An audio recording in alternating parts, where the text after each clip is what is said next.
Meus amados irmãos e amigos, muito obrigado pelo joinha, muito obrigado pelo compartilhamento, muito obrigado pela inscrição no meu canal. Deus seja louvado pela sua vida, pela vida da sua família.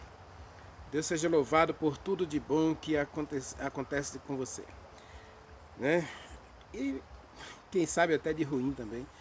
Eu já disse que a nossa vida tem que ser assim, né? Tudo para a glória de Deus. Mesmo que coisas ruins aconteçam conosco, Deus quer conduzir a nossa história, Deus quer conduzir a nossa vida para que sejamos mais que vencedores, tá certo? Vamos para o Salmo 5, mas primeiro vamos falar com Deus. Bondoso Deus, nosso Pai, Criador dos céus e da terra, Tu és o nosso Pai, Senhor. E nós aprendemos tanto do Senhor dia a dia. Quantas lições maravilhosas nós aprendemos desses salmos. Salmo 1, Salmo da felicidade. Salmo 2, Salmo das escolhas. Salmo e da identidade. Salmo 3, o Salmo das escolhas que nós fazemos e colhemos nossos erros, né? Salmo 4, o Salmo também das escolhas que nós fazemos agora ao lado de Deus. E agora, Senhor, vamos analisar o Salmo 5. Dá-nos a Tua bênção, Pai. Fale conosco. Transforme o nosso coração. E visite a nossa família, visite nossos amigos que assistem essas mensagens. Visite suas famílias, visite seus lares. Visite aqueles a quem eles compartilham essas mensagens. Visite todas as pessoas que assistirem essas mensagens, Senhor. Que uma bênção especial do Senhor seja derramada na vida e no lar de cada pessoa que assistir essas mensagens. Nós oramos a Ti pedindo sabedoria do céu agora a estudar a Tua palavra. Em nome de Jesus Cristo. Amém. Amados, o Salmo 5 é um salmo grande. E talvez a gente não analise ele todo, tá bom? Mas ele é um salmo de 12 versículos. Então eu vou começar aí, nós vamos ler o salmo todo, mas nós vamos analisar todo não, tá bom? Dá ouvidos, ó Deus, às minhas palavras, e acode o meu gemido. Escuta, Rei meu e Deus meu, pois a Ti eu imploro. De manhã, Senhor, ouves a minha voz, de manhã te apresento a minha oração e fico esperando. Pois Tu não és Deus que se agrade da iniquidade, e contigo não subsiste o mal. Os arrogantes não permanecerão na tua presença, pois tu aborreces a todos os que praticam a iniquidade. Tu destróis todos os que proferem mentira, o Senhor abomina o sanguinário fraudulento. Eu, porém, pela riqueza da tua misericórdia, entrarei na tua casa e me prostrarei diante do teu santo templo com temor. Senhor, guia-me na tua justiça, por causa dos meus adversários. Endireita diante de ti o meu caminho, e endireita diante de mim o teu caminho. Vamos analisar esse versículo direito, tá bom? Pois eles não têm sinceridade nos lábios e no íntimo só pensam em cometer crimes. A garganta deles é um sepulcro aberto e com a sua língua lisonjeiam. Declara os culpados, ó Deus, caiam por seus próprios planos, rejeita-os por causa das suas transgressões, pois se rebelaram contra ti. Regozije-se todos os que confiam em ti, folguem de júbilo para sempre, porque tu os defendes. Em ti se gloriem os que amam o teu nome. Pois tu, Senhor, abençoaste o justo. Como escudo o cercas da tua benevolência. Meus amados, o Salmo 5, nós poderíamos trabalhar 3 aspectos desse salmo aqui.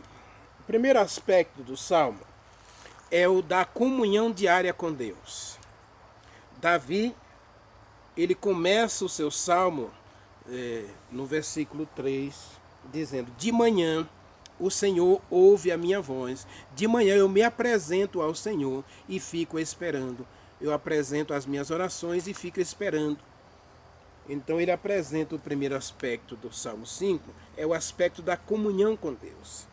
Eu e você precisamos de um momento a sós com Deus diariamente. Eu costumo dizer que a nossa comunhão ela tem dois viés, né? O viés coletivo e o viés individual. A comunhão coletiva é aquela que você adora a Deus em família, no culto familiar, você adora na comunidade de fé onde você frequenta. Então, nos cultos ao ar livre, onde você vai fazer visitas missionárias, seja hospital, seja creche, seja lares de idosos, seja prisão, né? Onde você vai, então essa é a adoração coletiva. Você presta a Deus uma adoração coletiva quando você está em comunhão junto com outras pessoas. A adoração coletiva é muito bom para o seu crescimento espiritual, no sentido de você aprender com o testemunho dos outros e os outros aprender com o seu testemunho. Paulo diz que a adoração coletiva é para testemunho, onde um tem um salmo, outro tem um hino, outro tem uma profecia, outro tem um ensino. Então a gente se fortalece uns aos outros quando a gente repreende os pecados uns dos outros, né? Diz Tiago, né? Que a gente deve repreender o pecado uns dos outros, né? Então a gente deve cada dia buscar essa comunhão coletiva, estar em adoração coletiva. Salmo 55, Davi diz que ele tinha prazer de estar na multidão, junto com o povo de Deus, na casa de Deus. Então essa é a adoração coletiva. Mas o que dá satisfação plena à vida espiritual do cristão é a sua comunhão diária com Deus. Aliás, quando você dá testemunho lá fora para outras pessoas, aí é fruto desse momento a sós com Deus. Você imagina se Davi não tivesse comunhão com Deus, se ele não tivesse esse hábito de buscar a Deus de manhã, de tarde e de noite, se ele não tivesse esse hábito de buscar a Deus nas primeiras horas da manhã, se ele teria confiança diante das tragédias que se acometeram na sua vida, diante dos problemas que vieram para ele, consequência de seus erros. Ele teria permanecido caído. Ele não teria forças para lutar, não teria forças nem para buscar a Deus. Às vezes, algumas pessoas podem até achar ruim quando eu digo que a adoração individual ela é mais importante do que a adoração coletiva. E observe uma coisa, eu vou dizer uma coisa para você. Eu passei 6 meses no Ceará, onde eu morei numa cidade onde não tinha igreja. Eu tinha que viajar 28 quilômetros para ir à igreja. Tá certo? Então, eu só ia à igreja nos sábados. Quando eu me converti como adventista em 1988, em 1989 eu voltei para o interior de Mundo Novo. Na época, em 88, não tinha igreja adventista lá. Só tinha uma família de adventista, uma mulher e a sua filha, né? Elas duas vieram de São Paulo e moravam em Mundo Novo. E as duas ali, ó, no sábado elas reuniam na sala da casa delas, faziam o culto e estudavam a lição da escola sabatina. Elas tinham a adoração delas ali. Era adoração coletiva, 2 pessoas, né? Jesus Cristo diz, onde estiver 2 ou 3 reunidos em meu nome, eu estarei no meio deles. Então mas elas nunca iam à igreja. A igreja ficava a 33 quilômetros em um buzeiro. E eu morava num povoado chamado Barra do Mundo Novo, pegava um carro do leite 5 da manhã e aí ia para a igreja, lá a 33 quilômetros, né? Andava 8 quilômetros a pé até a cidade de Mundo Novo, até a saída para um buzeiro, e lá eu pegava um caminhão para ir para a igreja. Mas durante a semana não tinha onde ir à igreja, né? Então, durante a semana também eu tinha escola à noite, eu estudava à noite. Então, eu tinha o meu trabalho durante o dia. Então, eu precisava de uma comunhão diária com Deus para poder me fortalecer, porque senão eu ia desistir da caminhada cristã. Então, muita gente hoje tem desistido da fé, muita gente tem desistido da caminhada cristã, sabe por quê? Porque não tem comunhão diária com Deus. Fica dependendo apenas da adoração coletiva. E às vezes amanhece com preguiça no sábado, no domingo não está nem com vontade de ir à igreja, porque tem um programa bonito que você gosta na televisão, então você quer assistir aquele programa. tem uma partida de futebol, você quer assistir a partida do seu time, então você vai negligenciando a adoração coletiva, porque existem coisas mais importantes para você fazer, então e aí você começa a apagar, você começa a desistir, começa a perder a esperança, começa a perder a fé, e aí na hora dos problemas você não tem forças para comungar com Deus, e aí você começa a reclamar de Deus. Salmo 5, versículo 1 e 2, veja o que Davi diz. Ó. Dá ouvidos às minhas palavras, ó Deus, e acode o meu gemido. Veja que aqui ainda é a questão do sofrimento, né? Escuta, Rei meu e Deus meu, a minha voz que clama, pois a ti eu imploro. De manhã eu me apresento diante de ti, faço a minha oração e fico esperando. Como você vai resistir às provas, meu irmão? Como você vai resistir às provas, minha irmã, se você não tiver comunhão diária com Deus? Sozinho com Deus. Você e Deus sozinho. Às 4 da manhã, quando eu me acordo, eu digo para Deus, estou aqui na tua presença e agora eu quero ouvir a tua voz. Eu quero falar contigo. Eu quero tirar esse momento para me colocar no teu altar, para que o Senhor faça um milagre na minha vida. Aí, a vida no dia a dia, aí você tem mais confiança nas batalhas.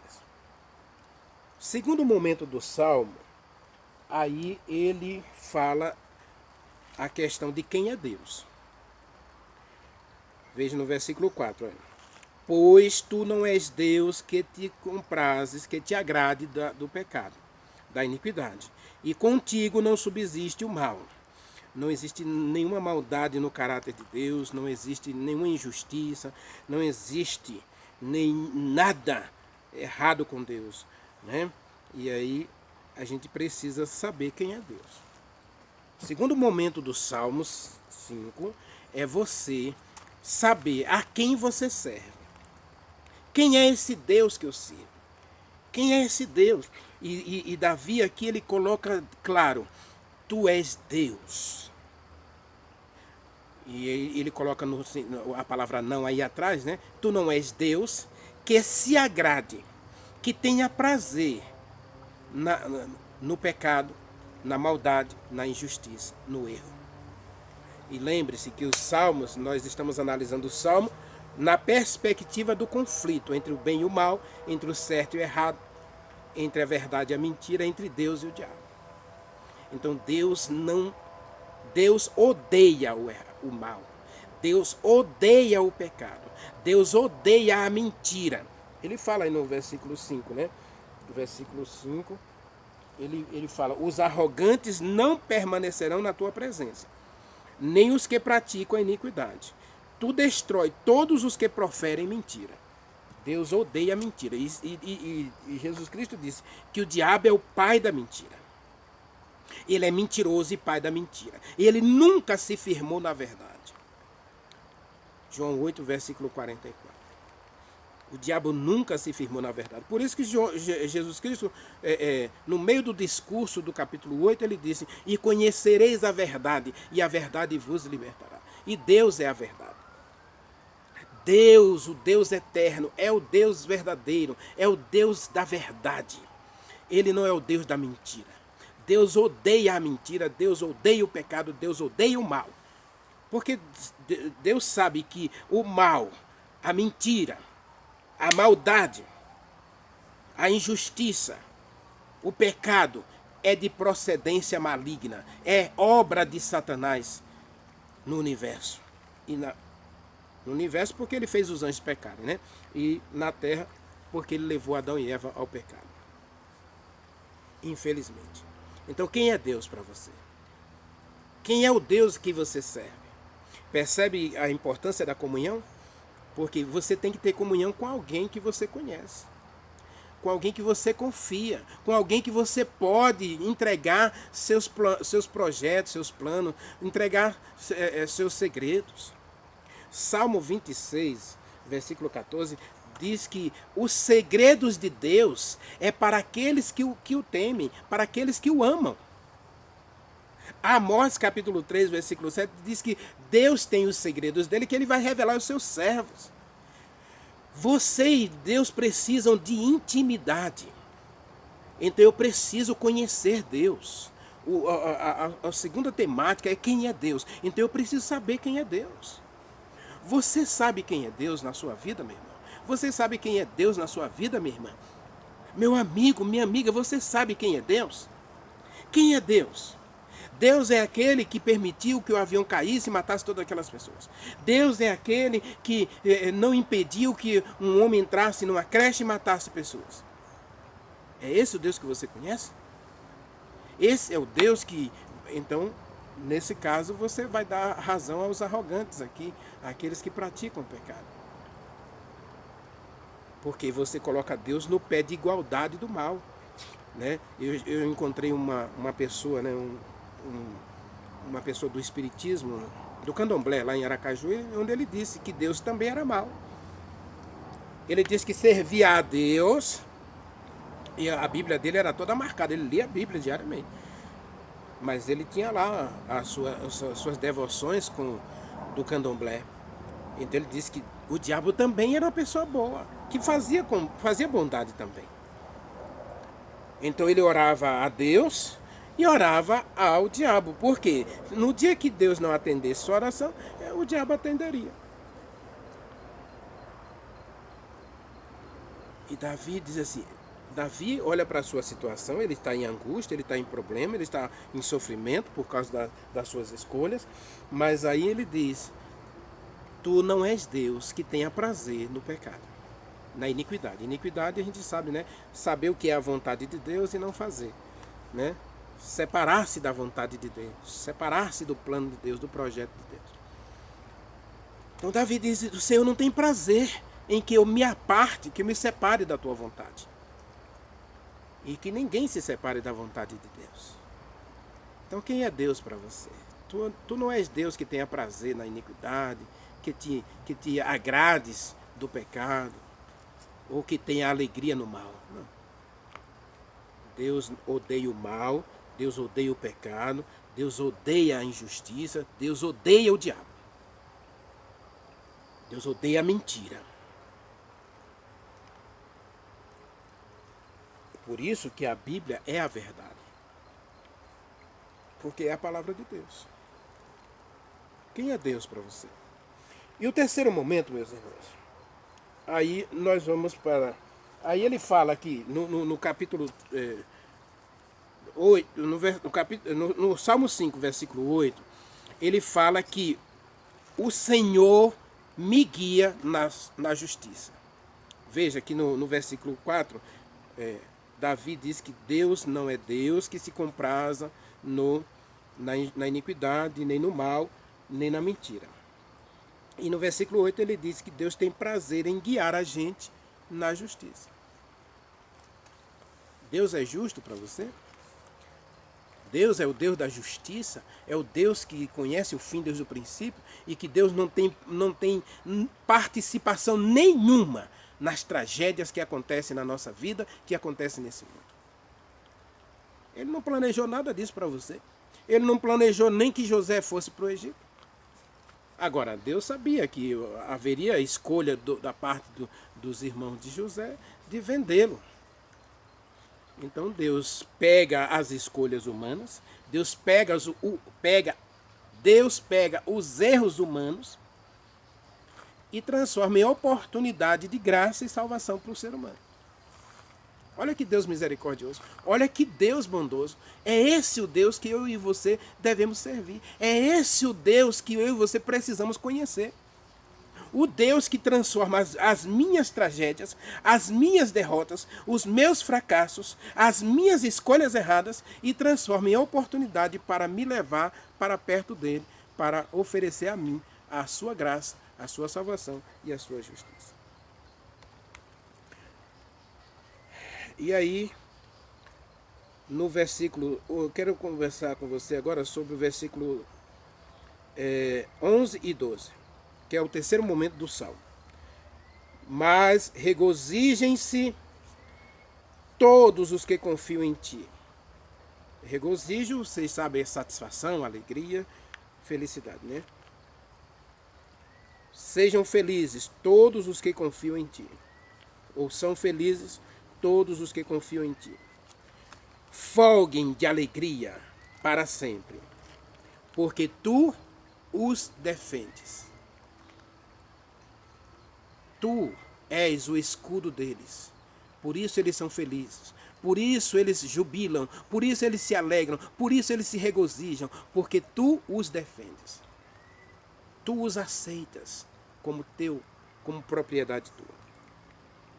Pois tu és Senhor. Tu abençoas o justo. Tu és o escudo que cerca a vida dele com benevolência. Terceiro momento do Salmo, então, é a felicidade. A proposta de Deus para mim e para você. Ô Senhor, abençoa o justo. Por quê? Por que o Senhor deve abençoar o justo? Porque ele escolheu o Senhor como escudo. No começo do Salmo, ele diz que Davi escolheu Deus como rei.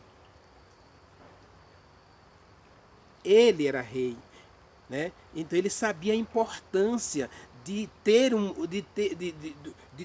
de os súditos o escolherem como rei, ficarem do lado dele como rei. Davi estava sendo perseguido pelo filho que queria ser rei, que queria destroná-lo do trono. E milhares de pessoas seguiram Absalão. Mas agora ele percebe que ao lado dele tem um exército de pessoas que o amavam como rei, que o escolheram como rei, que o ungiram como rei. E ele diz no Salmo 5, versículo 1, né? Versículo 2: escuta, Rei meu, Deus meu. Então ele diz no Salmo, versículo 11, versículo 12, ele diz: regozijem-se todos os que confiam em ti, todos os que fizeram do Senhor o seu escudo, todos os que fizeram do Senhor o seu rei. Regozijem, vivam felizes, vivam alegres, vivam jubilosos, todos aqueles que fazem de Deus o seu refúgio, que fazem de Deus a sua esperança, que fazem de Deus o seu rei, o seu Deus. Pois tu, Senhor, abençoas o justo. E como é que Deus abençoa o justo? Por que Deus abençoa o justo? Porque ele escolheu Deus como a sua justiça. Ele é justo porque ele tem Deus como seu Deus. Deus é justo, então eu também sou justo. Deus é perfeito, eu também sou perfeito. Quando eu estou na presença de Deus, quando eu vivo na presença de Deus e para a glória de Deus. Então, meus irmãos, eu quero concluir essa mensagem para a gente. Eu quero orar por você e eu quero dizer duas coisas antes de orar. A primeira, Deus ama você. Deus jamais desistiu de você. E Deus quer ter um relacionamento com você. Isso chama-se comunhão pessoal com Deus. Andar com Deus. Isaías capítulo 55 até 58. Você vai perceber uma coisa comum nos três capítulos. 55, 56, 57, 58. É o desejo de Deus estar perto de você. No Salmo 50, no Isaías 55 diz: busque o Senhor enquanto pode achar. No Isaías 56, Deus diz que todo aquele que escolhe a Deus como Senhor da sua vida, como seu Deus, e guarda um sábado, ele escolhe para ser filho dele. Ele adota como filho e dá a você um nome melhor do que o de filho e filha.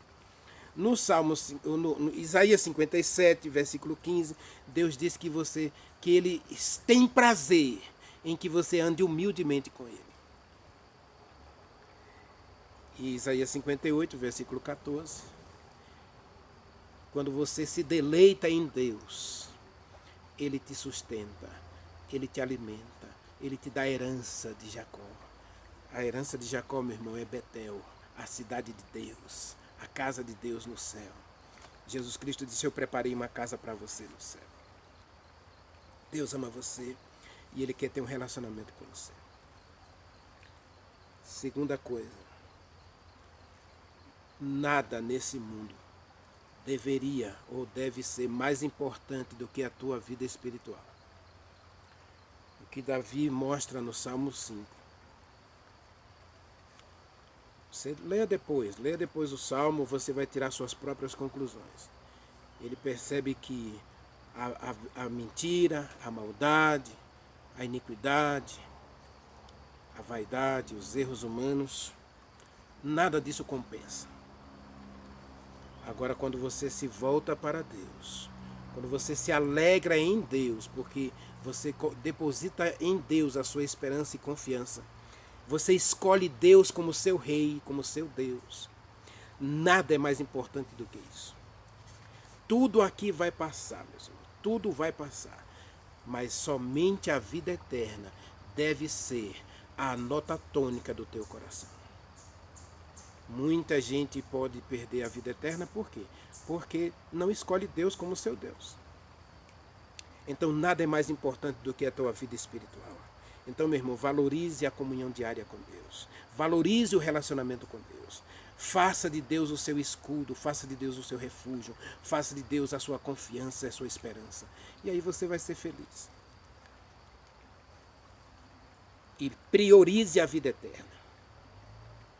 Nada é mais importante do que a tua salvação. Nada.